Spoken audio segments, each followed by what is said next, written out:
Seria Regăsirea puterii interioare, frica de a pierde pe cine iubești și încrederea în destin. Episodul 4. Cum revii la tine când celălalt se îndepărtează. Există un moment în orice legătură intensă în care celălalt se retrage, nu pentru că nu te iubește, nu pentru că a uitat tot, nu pentru că nu-i pasă, ci pentru că are nevoie de spațiu, de răgaz, de aer, de sine. Iar atunci, inevitabil, tu rămâi cu două opțiuni: să fugi după el sau să revii la tine.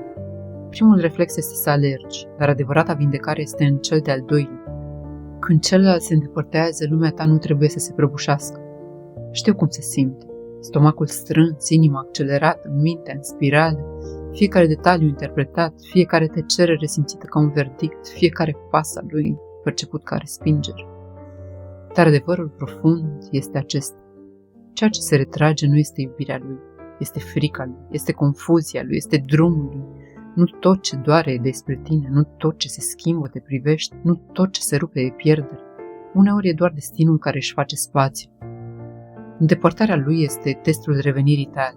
Nu există transformare adevărată fără acest moment. Când celălalt se retrage, universul te întreabă: te pierzi? Te micșorezi? Te judeci? Te învinovățești? Te abandonezi pe tine? Îi dai lui toată puterea ta? Îți risipești lumina? Sau rămâi în centru, respiri, te aduni, te reconectezi, îți onorezi valoarea? Îndepărtarea lui este un examen energetic, nu despre el, despre tine. Cum revii la tine în 4 pași simpli, dar transformaționali? 1. Îți oprești fuga interioară. Nu-l mai urmărești cu mintea. Nu-i mai urmărești pașii, nu mai hrănești scenarii, nu mai cauți semne. Te oprești, te aduni, te așezi. 2. Îți retragi energia înapoi în corp.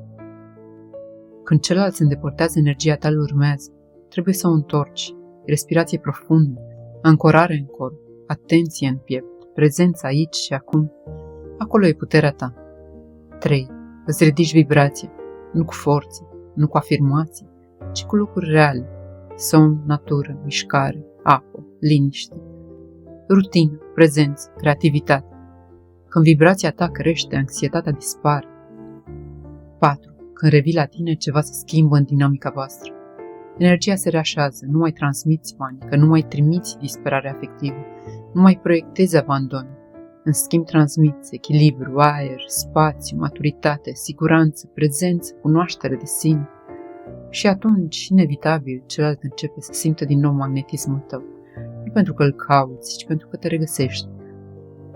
Îndepărtarea lui nu este finalul, este recalibrarea legăturii. Uneori, universul creează distanță ca să îl lase pe el să înțeleagă ce simte. Te lasă pe tine să înțelegi ce meriți, vindece blocaje, să clarifice emoții, să echilibreze vibrațiile voastre, să schimbe ritmul conexiunii. Cei care se iubesc cu adevărat, cei care sunt conectați dincolo de timp, cei care fac parte din aceeași vibrație, nu se pierd, se regăsesc. Îndepărtarea nu este un sfârșit, este o buclă, o etapă, o recalibrare, o aliniere. Adevărul final: când revii la tine, nimic nu te mai poate destabiliza, pentru că în acel moment iubirea ta nu mai depinde de prezența lui, liniștea ta nu mai depinde de mesajele lui, valoarea ta nu mai depinde de alegerea lui, direcția ta nu mai depinde de emoțiile lui. Tu devii centru, tu devii axa, tu devii echilibru. Și odată ce ai revenit la tine, dacă el este al tău, se va întoarce. Dacă nu este, vei fi bine fără el, pentru că te ai pe tine. Iar aceasta este puterea adevărată.